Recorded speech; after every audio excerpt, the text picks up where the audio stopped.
ప్రజాగలం సభలో చంద్రబాబు మాట్లాడుతున్నారు. లైవ్ లో చూద్దాం. సర్కారు కొలువు కూడా ఎప్పుడు కష్టపడతారు. ప్రభుత్వ నోటిఫికేషన్ కోసం నిరంతరం వెయిట్ చేస్తూ కడాన డిఫెన్స్ లో కూడా రాణించే వాళ్ళు ఇప్పుడు రాష్ట్రంలోనే ఎక్కువ మంది డిఫెన్స్ లో పనిచేసేది శ్రీకాకుళం జిల్లా వాళ్లే. నేను అనేక సార్లు ఆలోచించాను. అంటే ఉద్యోగమే కాదు, మీలో ఒక పట్టుదల, నేను చనిపోయినా పర్వాలేదు, దేశ సేవలో చనిపోవాలని, దేశ రక్షణలో చనిపోవాలని వీరోచితంగా పోరాడే యువత శ్రీకాకుళం జిల్లా యువత అని చెప్పి నేను మీకు తెలియజేస్తున్నా. ఇంకో పక్క టీచర్ పోస్టుల కోసం ఎంతో కష్టపడతారు. డిఎస్సి కోసం వెయిట్ చేస్తున్నారు. ఏం తమ్ముళ్ళు డిఎస్సి వచ్చిందా అని మిమ్మల్ని అడుగుతున్నా. పెట్టాడా దుర్మార్గుడు అని అడుగుతున్నా. ఒక్క డిఎస్సి పెట్టాడా అని అడుగుతున్నా. నేను 8 డిఎస్సీలు పెట్టాను. మా నాయకుడు 3 డిఎస్సీలు పెట్టాం. ఈ రోజు ఉద్యోగాలు చేసే టీచర్లు 70% మేము నియమించిన వాళ్ళే ఉన్నారంటే అది తెలుగుదేశం పార్టీ చూపించిన స్ఫూర్తి. ఇప్పుడు కూడా మాట్లాడుతున్నారు ఇక్కడ కొంతమంది పేటీఎం బ్యాచ్. మీ బ్రాండ్ ఏంటంటున్నారు. మిమ్మల్ని చూస్తే ఏం గుర్తొస్తుందన్నారు. నేను ఒకటే సమాధానం చెప్తున్నా. పేటీఎం బ్యాచ్ 11 డిఎస్సీలు పెట్టాం. ఒక్క డిఎస్సీ పెట్టలేని అసమర్థుడు మీరు. సమాధానం చెప్పండి. మళ్లీ ఈరోజు హామీ ఇస్తున్నా. వచ్చిన మొదటి సంతకం ఫస్ట్ సిగ్నేచర్ డిఎస్సీ పైన పెడతాను. మా యువతకు ఉద్యోగాలు ఇప్పిస్తాను.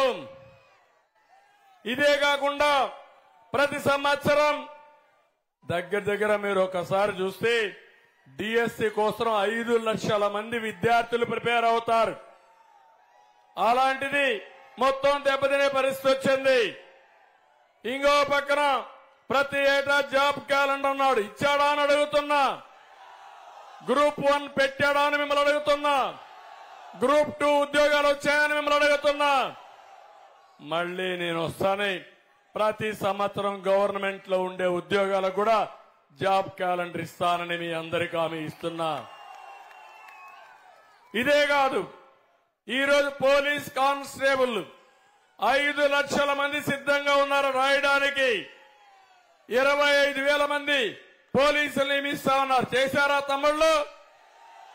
ఇక్కడుండే పోలీసులు కూడా చెప్తున్నా, మీకు టీఏ ఇచ్చారా పోలీసులు అని అడుగుతున్నా. డిఏ ఇచ్చారని అడుగుతున్నా. మీ ప్రావిడెంట్ ఫండ్ అన్నా మీకు ఇచ్చారని అడుగుతున్నా. మీ సరెండర్ లీవ్ అన్నా మీకు వచ్చిందని అడుగుతున్నా. వీళ్ళకే కాదు, రాష్ట్రంలో ఉండే 8 లక్షల మంది ప్రభుత్వ ఉద్యోగాలకి పీఆర్సీ కూడా ఎగరాం పెట్టిన దుర్మార్గుడి ముఖ్యమంత్రి. డిఏలు ఇవ్వని వ్యక్తి ముఖ్యమంత్రి. నెలవారీగా శాలరీస్ ఇవ్వని ముఖ్యమంత్రి. నేను ఒకటే హామీ ఇస్తున్నా. మళ్ళా ఉద్యోగస్తులకి గౌరవం ఇచ్చే బాధ్యత నాది. పీఆర్సీ ఇచ్చే బాధ్యత నాది.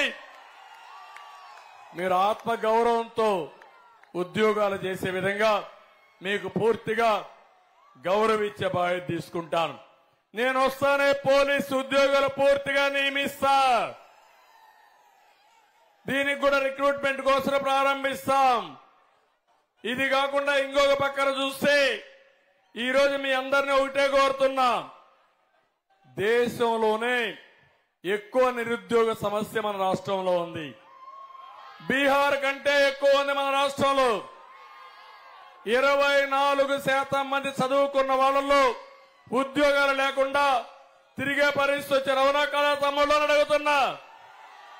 జాబు రావాలంటే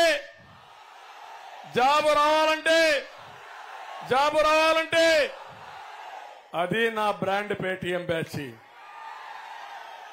నేను చెప్పుకోకల్లా. ఏ చిన్న కుర్రవాడిని అడిగినా, చదువుకునే పిల్లల్ని అడిగినా, యువతను అడిగినా ఉద్యోగాలు రావాలంటే బాబు రావాలనేది ప్రతి ఒక్కరూ చెప్పగలిగిన నగ్న సత్యం. అవునా కదా? నేను వస్తే పెట్టుబడులు వస్తాయి. అవునా కదా? జగన్మోహన్ రెడ్డి ఉంటే గంజాయి వస్తుంది. గంజాయి వస్తుంది, జే బ్రాండ్ వస్తుంది, డ్రగ్స్ వస్తాయి. అవునా కాదా అని మిమ్మల్ని అడుగుతున్నా. మీకు ఉద్యోగం కావాలా, గంజాయి కావాలా? ఉద్యోగం కావాలా, గంజాయి కావాలా? తమ్ముళ్ళు, మనం వస్తానే యువగళంలో కేంద్రం ఇచ్చే యువ శక్తి కూడా కలుపుకొని 20 లక్షల మందికి 5 సంవత్సరాల్లో ఉద్యోగాలు ఇచ్చే బాధ్యత మేము తీసుకుంటాం. ప్రభుత్వ ఉద్యోగాలు ఇస్తాం,